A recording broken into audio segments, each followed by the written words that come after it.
ओम नमः शिवाय। हर हर महादेव। नमस्कार दोस्तों, आप सभी का मेरे चैनल में हार्दिक स्वागत है।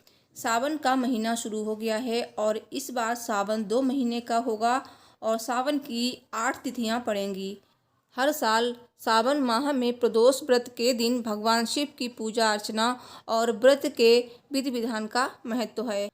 मान्यता है कि प्रदोष काल में भगवान शिव की पूजा और रुद्राभिषेक से मनोकामनाओं की पूर्ति होती है और भगवान शिव की कृपा प्राप्त होती है। यूँ तो हर साल सावन के महीने में 2 ही प्रदोष व्रत आते हैं, लेकिन इस बार सावन माह में 4 प्रदोष व्रत आएंगे। प्रदोष व्रत सावन माह के कृष्ण पक्ष की त्रयोदशी तिथि के दिन किया जाता है और इस साल सावन माह का पहला प्रदोष व्रत शुक्रवार के दिन होगा, इसीलिए इसे शुक्र प्रदोष व्रत कहा जाएगा। दोस्तों, प्रदोष व्रत करने से भगवान भोलेनाथ की असीम कृपा प्राप्त होती है और सावन का महीना बहुत ही ज़्यादा प्रिय होता है भगवान भोलेनाथ को और प्रदोष व्रत भी भगवान भोलेनाथ को प्रिय है। इसीलिए अगर आप इस दिन भगवान भोलेनाथ की पूजा प्रदोष काल में करेंगे तो भगवान भोलेनाथ आप पर बहुत ही ज़्यादा प्रसन्न होंगे। आपकी सभी मनोकामनाएं शीघ्र ही पूरी हो जाएंगी। सावन में इस बार कृष्ण पक्ष की त्रयोदशी तिथि शुक्रवार के दिन पड़ रही है और इस दिन प्रदोष व्रत रखा जाएगा।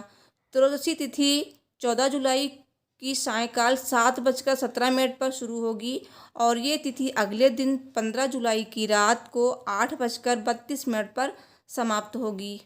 दोस्तों, प्रदोष व्रत में भगवान भोलेनाथ की पूजा प्रदोष काल में की जाती है, इसीलिए भगवान शिव की पूजा के लिए 14 जुलाई को ही प्रदोष काल का समय मिल रहा है। तो 14 जुलाई को प्रदोष व्रत के लिए पूजा का शुभ मुहूर्त रहेगा शाम को 7:21 से रात 9:24 तक।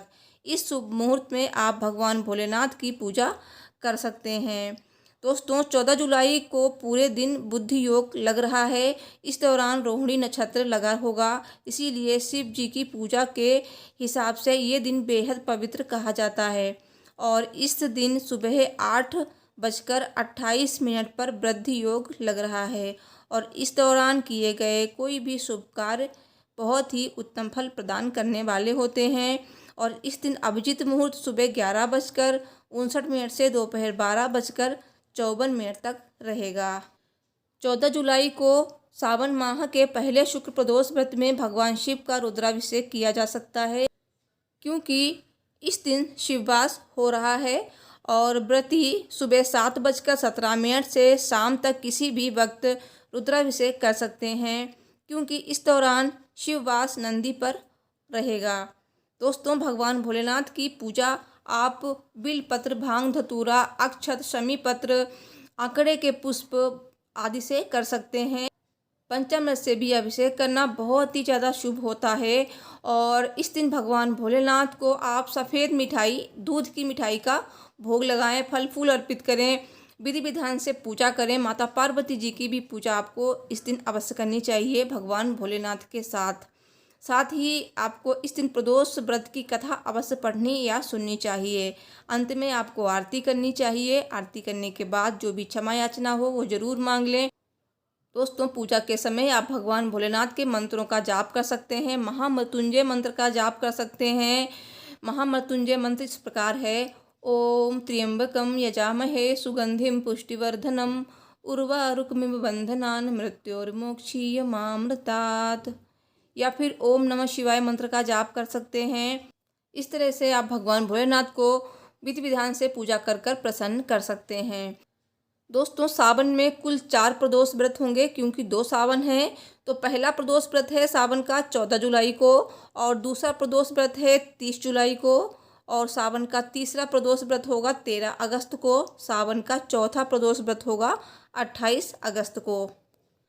सावन में प्रदोष व्रत रखने वालों पर शिव जी की बहुत ही कृपा रहती है।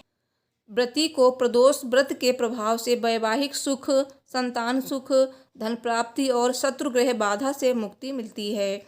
इस व्रत में शिव पूजा प्रदोष काल में की जाती है। प्रदोष काल का समय होता है सूर्यास्त से लगभग 45 मिनट पहले शुरू हो जाता है और 45 मिनट बाद तक मान्य होता है।